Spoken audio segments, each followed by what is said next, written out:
that's important. And at this point, like I said, we will continue to be prepared for whatever is coming through. We did activate this facility so we can have a joint facility, of course, with the county. One of the things we're working together to, as the federal government has been really good to El Paso, to be honest with you. I know that we've heard some comments that the federal government had not been working with us. The federal government has been working with us. The federal government has given us resources of $6 million the other day up front, and we do expect that money to be in our bank account sometime this week. So the federal government was the one that, through Representative Escobar, had sent the Red Cross to El Paso.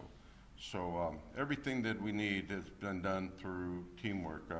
Senator Blanco has been working with the governor's office to make sure that we get resources that we've asked for. And we're going to have Chief D'Agostino kind of go over some of the resources we've been asking for. And of course, the county judge through their processing center and some of the things that he's working with today. I'm going to step away in a minute and kind of let him go over to some of the things. Well, we both have gotten different amount of money from the federal government. It's quite a lot for El Paso, and we're putting the money together to make sure that we get double the resources that we need today. So I'm going to allow our good partner, and like I said, it's been an incredible partnership, and they'll continue to be, as Judge Samaniego. Thank you. So this is Ricardo Samaniego, El Paso County Judge, and Mayor, thank you. And I guess one of the things that's really important is that we've been doing this for 4 years, and what we're needing now, obviously, is resources. I think we are very confident, the county and the city and everything that we're doing, from the busing to helping the NGOs. A lot of the money that we're using is to help NGOs be successful and to continue to be able to address the situation at hand. And I want to emphasize that I too believe that we have to act as if Title 42 has been lifted, because that will help us pull all our resources of a great relationship that we're having with Red Cross. Very fortunate to work with Congresswoman Escobar. A lot of things did happen when the mayor and myself were able to meet with Secretary Mayorkas, and a lot of things began to take place. So the federal government has stepped in, requesting things from the state as well, and we'll be waiting for those things. But once again, I can tell you that the name of the game right now, and we're very good at this, is minimizing. We're very good at what we do. We're probably one of the best in the border of how we come together, how we collaborate, and we'll minimize. And I want the community to feel that whatever happens, that we've got a lot of things going on, a lot of transportation, a lot of reinforces. So once again, the community, we want you to feel confident that we'll figure things out. It's not sustainable sometimes, but every time that something backs up on us, we're ready to take control of that situation. So we ask for your support, we ask for your volunteerism, and we just have a lot of NGOs, the diocese, everybody coming together. Feel very confident this time that they will be able to handle it, and we will do it as if it's being lifted, because we can no longer be having that shadow over us, waiting for that to happen. The media, thank you. You guys have done an amazing job of communicating to all our community, and we thank you for that. And we'll now go to some of the more specific things that are happening with the city and the county. Thank you. Thank you, Judge. And I know that some of the questions that have been going around is what facilities in the city are we using. I can tell you right now that no facility in the city will be taken off our consideration. So we'll continue to do that. And the city manager today and our legal team is continuing to work with EPISD. I know we've had a lot of requests about using some of the schools that have been sold. So that's an option, and that's an option that we'll continue to look at. Like I said, one of the things that was really important on Saturday when we talked about that anytime we felt that it was not safe for the asylum seekers or anyone in our community, that we were going to call a state of emergency. And with the weather continuing to drop and the numbers continue to rise, we will continue to make sure we become proactive and have shelter in facilities for people to make sure we take them off out of the elements and continue to help them to go to the destination again of their choice. With that, Chief D'Agostino. Sir, thank you, Mayor. It's Mario D'Agostino. I'm Deputy City Manager here in El Paso. Want to talk about the state resources we requested. So as we talked about last week, we did ask the state for resources. We asked for staffing to assist with possible shelter operations. We asked for staff in law enforcement aspect to help us with security issues. So it's just making sure that everyone's safe, the community remains safe as we're seeing an influx of people coming into the community. It's to protect the migrants themselves who are outside in the streets, to make sure they're not taken advantage of. And our third piece that we asked for was for bus transportation. We've already seen those requests materialize. We have personnel moving into the city. We have law enforcement assisting already, and the bus transports are here as well. We will continue to work closely with the state and federal government as far as resources we do need. As the mayor and the county judge alluded to, we are working several different directions. And so we're looking to set up mass sheltering. And when we look at that, we're looking for thousands. If we know how many people are already in Juarez waiting to cross, we've seen what our spikes were last week in the 2,500 a day range. You know, we've had a little lull in the last couple of days, but we can only imagine that that's going to continue back up to 2,500 and increase from there. So we will not be starting, even with the talks of Title 42's possibility and maybe getting rolling as early as Wednesday morning, we're still going to move forward with our planning and with our setting up of facilities. We are looking at several facilities to include city, county facilities, also private warehouses and school district facilities as well. So we're not going to leave anything unscathed. We're going to do everything we can to make sure we have enough space if we start seeing those rapid numbers. I'm going to let Chief Rodriguez from the Office of Emergency Management talk about the Emergency Operations Center activation. Thank you. Jorge Rodriguez, I'm the Emergency Management Coordinator for the Office of Emergency Management and also the Incident Commander for this incident. So we activated our Emergency Operations Center this morning at 10 o'clock. Primary reason for the activation was to coordinate all of our response efforts across the city, the county, our local NGOs, our local, state, and federal support agencies that are coming in to assist. This is going to allow us to centralize all our command and control efforts across all these different agencies. It'll allow us to set priorities for critical resources coming in and to have a single point of ordering for all NGOs, anyone that's in need of assistance. We're going to centralize all that through the Emergency Operations Center. And then lastly, and most importantly, is to have a unified effort across all of our agencies in response to this incident. So I'll leave it there and turn it back to you for questions. Thank you. Thank you, Chief.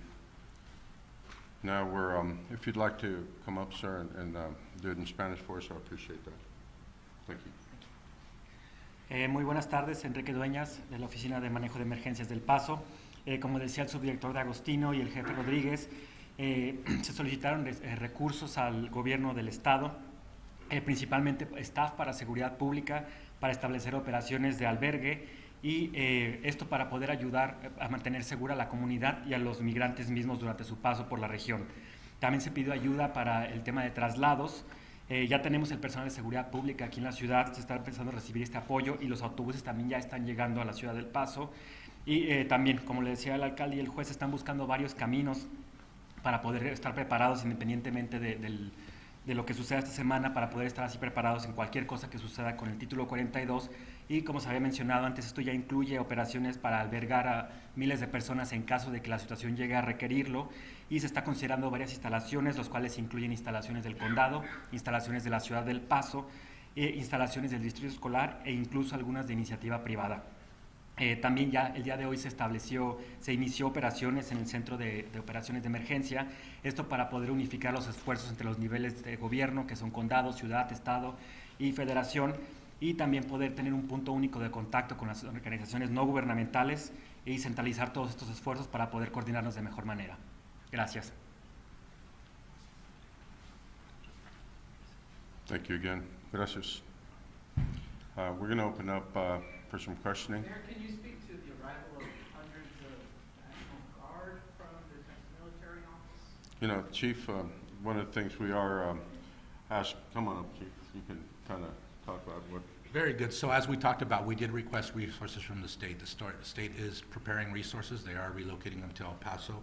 They are not activated anything other than security. So at this time, it's for the what-ifs. So we're already talking about looking at several facilities, about getting our shelter capabilities up to 5,000. Well, we know there's more. And if we can't get the transportation piece kept up and in pace, then our shelters are going to continue to fill.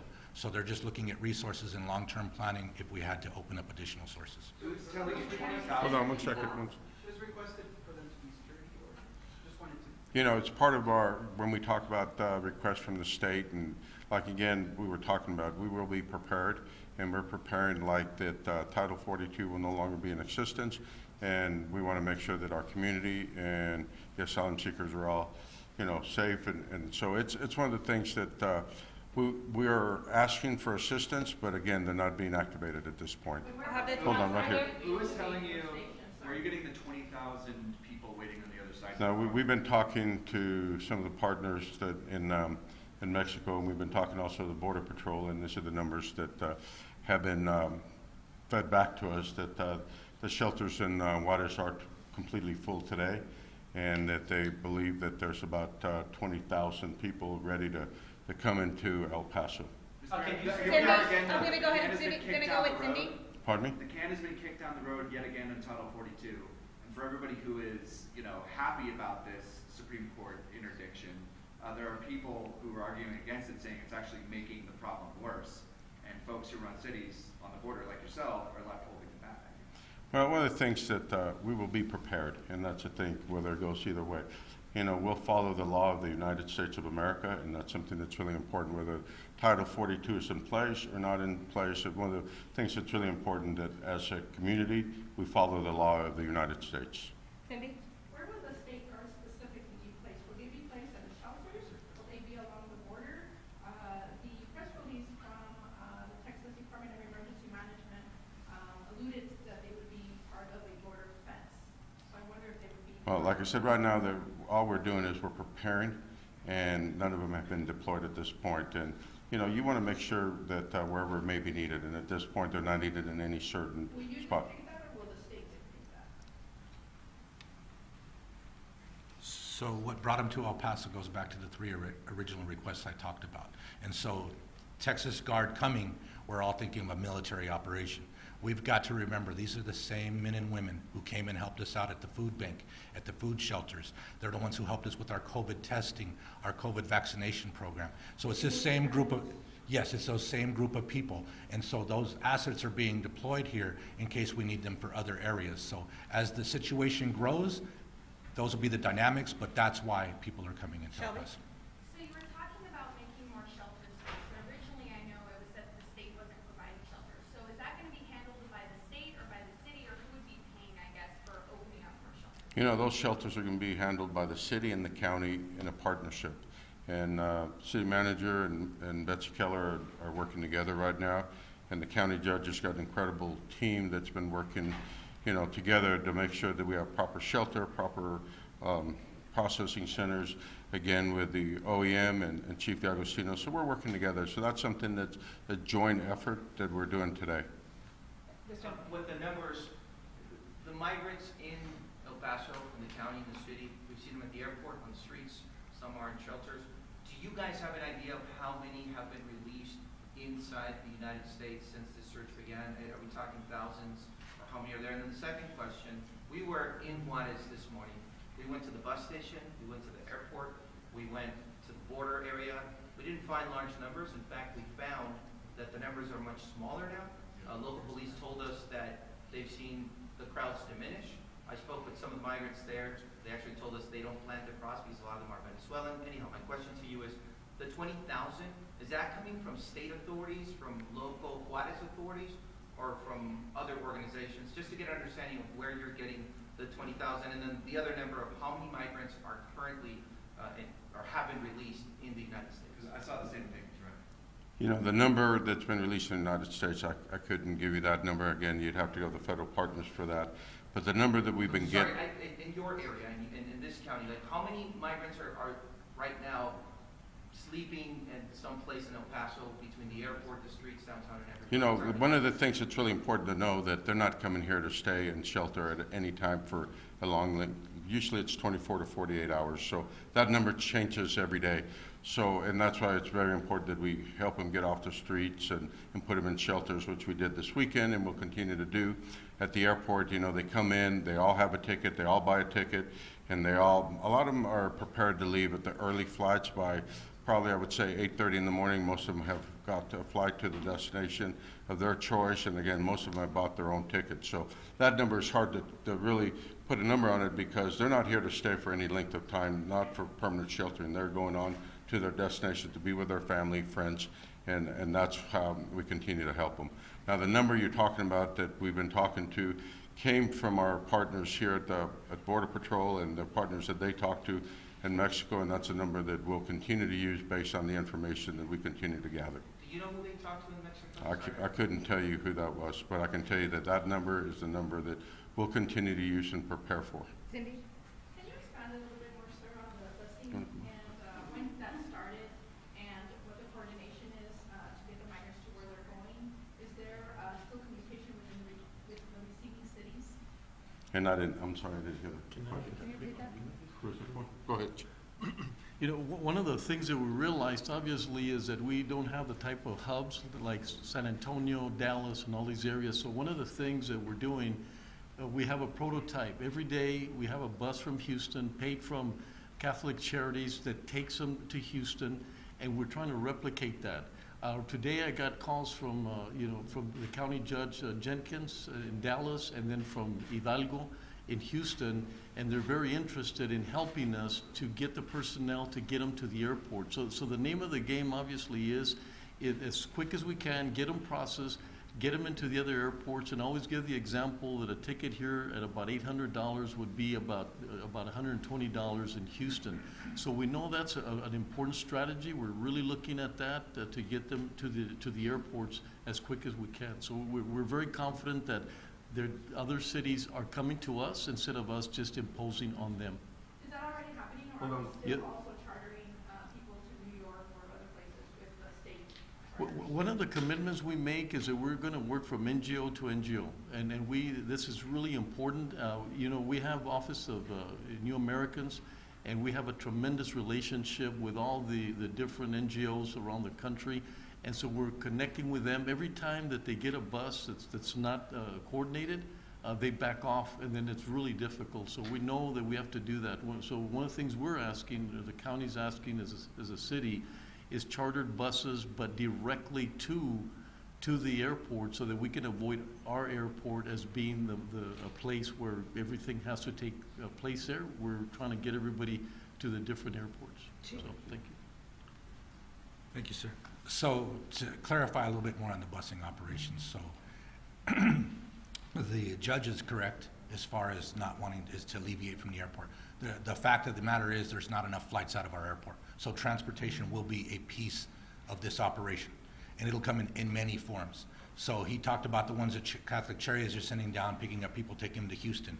The county's processing center is doing an excellent job on making sure they're ticketed, and so when they go on the charter overnight, they fly out the following day out of Houston's airports. We are also looking at duplicating it, as he talked about. We're looking at other cities to, anything close to here, to El Paso, from Dallas to Denver. We're looking at what are the possibilities there. We're already got our charter companies on board for that as well. If you're talking about the state-supplied resource buses, they have mobilized. They have been in El Paso since Friday. I believe they had 2 transports out on Saturday. Those both went to New York City, and they had 1 charter that left yesterday. I don't have any word today if there's anyone taking them up on those offers for rides, but I can tell you that the Office of Emergency Management makes sure that we coordinate there with the local nonprofits, as well as their Office of Emergency Management and their mayoral offices, so that everyone in the chain understands who's coming, when they're coming. We make sure that they have a manifest so they know exactly who's there, and we try and give them that estimated time of arrival. We give them the bus that's actually doing the charter, we give them their contact info, and we make those connections to make sure that we can remain in communication with our partners across the nation. Dylan? There's a charter bus right across the street right now at the Welcome Center. Is the Welcome Center back open, or what is that bus doing there? Where is their family coming on? Is that taking them to an airport? Is that taking them to, like you said, New York City, like we saw with Venezuelans? Are there still unsponsored migrants coming across? No, those are local transports right now that you're seeing across the street. And so we've had the roving teams going out for the past week now. They've been going downtown. We've seen a lot of people downtown. We've been going out and picking up those who couldn't get their shelter, their tickets out of town same day. We pick them up, we take them into a hotel shelter, as we have been doing. We're taking them there, then we bring them back over here into the following day, and we actually help them process their tickets so they can get on their way. They have the funds, they have the means, we're just making sure they have the connections. They're staging here, and then those buses you see will transport them to the airport or bus terminal as their flights leave. Shelby? We spoke with City Rep-elect Christine House today, and he said that the city was going to be activating the convention center as shelter today. Is that happening today? Is that just one of the options, like you were saying, as long as like the schools and city, county? I mean, is the convention center being open with that? You know, we're preparing any facility within the city, and we want to make sure we're ready based on the numbers we believe is coming. We're hoping that this gentleman that asked a question a minute ago and told us that he's seen lower numbers, so, you know, hopefully that's the, you know, that what happened. But we're going to prepare for big numbers, so no city facility will be off the table that we're going to use. Are we preparing to make sure they're all going to be ready? Absolutely. As you can see, that Wednesday will be here pretty quick, and we want to make sure that whatever Wednesday brings, the city of El Paso is ready, and that our citizens and our visitors are completely safe. Jennifer? In the downtown area right now, migrants don't seem interested in the free ride to New York City. Are there going to be any other city destinations opening up, like that free ride situation? Aside from New York or Chicago? That is a state operation, and so they are transporting to 4 cities. It's Washington, D.C., Philadelphia, New York, and Chicago. We're in communications with the state, seeing if we can bring on more locations. We'd like to take what the county's been doing. We'd like to take some of the charters we've done initially, where we're sending them out to other NGOs so they can get flights out of town, and we'd like to replicate that. And so those buses are resources that we might have to put into action on that front as the numbers continue to climb. Una pregunta para el alcalde. ¿Nos podría decir en español para nuestra audiencia hispana cuál es el número de los migrantes que están esperando en Juárez si es que se llega a levantar el título 42? Sí, el número que nos dieron y estamos pensando que es 20,000. Y es una cosa que nos vamos a preparar y estar listo cuando vienen, y si el número está menos, es mejor, pero vamos a estar listos para que no, cualquier es el número, y cuando vienen vamos a estar listos. Y por segundo, las tropas nacionales, un poquito de la Guardia Nacional, ¿nos puede mencionar algo en español? Lo que dijimos ahorita, sí, ahí lo hicimos, pero sí, lo que estamos ahorita haciendo es que el Title 42 no sabemos que se va a quedar o no se va a quedar, y lo que estamos haciendo aquí nos vamos a preparar. Y en el sábado hicimos el state of emergency para estar preparado, para estar listo, para la ciudad estar listo, y que todos que vienen aquí en el Paso los están tratados con respeto. Y es una cosa que es muy importante con nosotros, y estamos trabajando que nadie duerme en las calles, y les ayudamos cuando están listos para ir donde, si van al aeropuerto, si van con los los autobuses, no importa, vamos a estar listos y a darles lo que necesitan.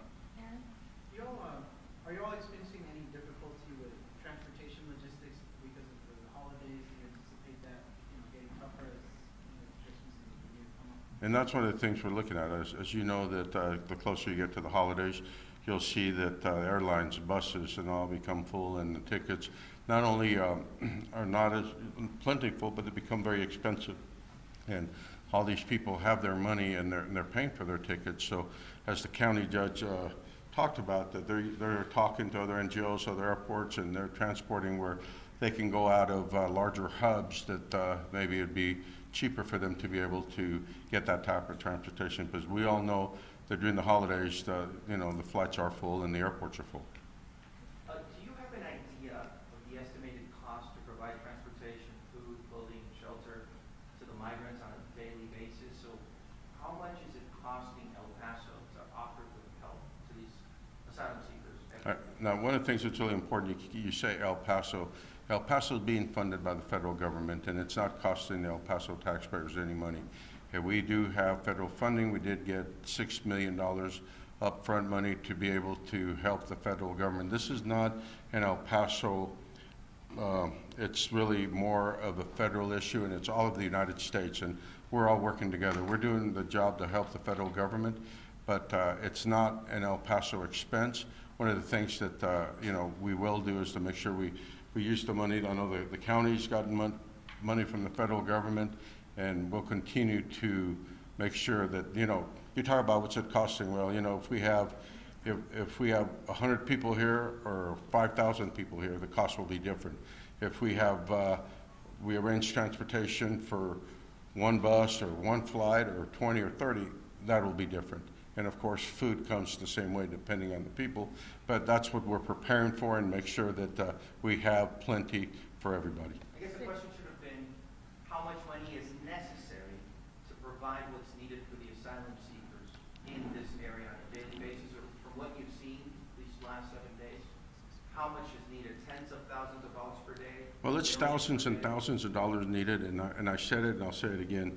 Right now, what we're looking at is a Band-Aid to a bigger problem, and it's something that the federal government will have to work out, because we can't continue to go at this rate and continue to have thousands and thousands of people and have hundreds of thousands, millions of dollars, because at the end of the day, this is strictly a Band-Aid for something that's bigger than El Paso, and in my opinion, it's bigger than the U.S. They're going to have to work with the UN and other countries around the world to come with an answer to this. Has that $6 million been delivered yet? Pardon? The upfront funding of $6 million has been delivered to the city, or we're still waiting for it? And I said a few minutes ago that money we're hoping to have in the city within this week alone. We got $2 million up front, and we've already received that, and we've gotten reimbursed for $3.7 million of the money we asked for the other day, and both the $6 million and $3.7 we're hoping to be in the account for the city. I know that the judge can talk about the money they've requested, and I think all your money's already been given to you. Yeah, we were able to get the funding of what was owed, as well as what we thought we were going to need for this quarter, and ours was 6.3. So that'll give you the question that was asked. In our case, it's about what we're looking at is almost the 6 million, and again, we'd want to do that for the next quarter to ask that kind of money. It's not a guarantee, but we're working with what we have. Everything that we talk about, every time we expand, it's within our budget. We actually have $3 million more that were left, that we got an extension from Secretary Mayorkas. That's the money that we're trying to use and support, like the diocese, or support the operations. As you know, we opened up the rescue mission. We're working with also with the Opportunity Center. And so we have, right now, the county supporting about maybe 1,100 beds at this time, based on the money that we received, and that's how we're helping the NGOs to be successful. Cindy? The disaster declaration stands for now, but it also has to be ratified by a full vote of council. When will that happen, and do you anticipate that you'll have the votes necessary? Well, I think it's important to know that I can renew it every 7 days. And when we do ratify it through council, it's a 30-day extension of it. And being that we just had an election, being that the holidays are coming, we got to look and see what's best. But we will always be able to renew it on an every 7-day basis if need be. And so. But we do have a meeting scheduled for Friday that we may try to include it into that, as we have to ratify the count of the election. Canvassing of the votes. Aaron? She knew what she meant. Just as a follow-up, has the Attorney General's office contacted you all about this issue with the nonprofits that Governor Abbott was alluding to last week? And I'll give you the same answer that I gave you on Saturday, that right now these are allegations that this has been going on, but one of the things that's really important that we continue to work with all our partners. Thank you all. Thank you. Spanish language, if you need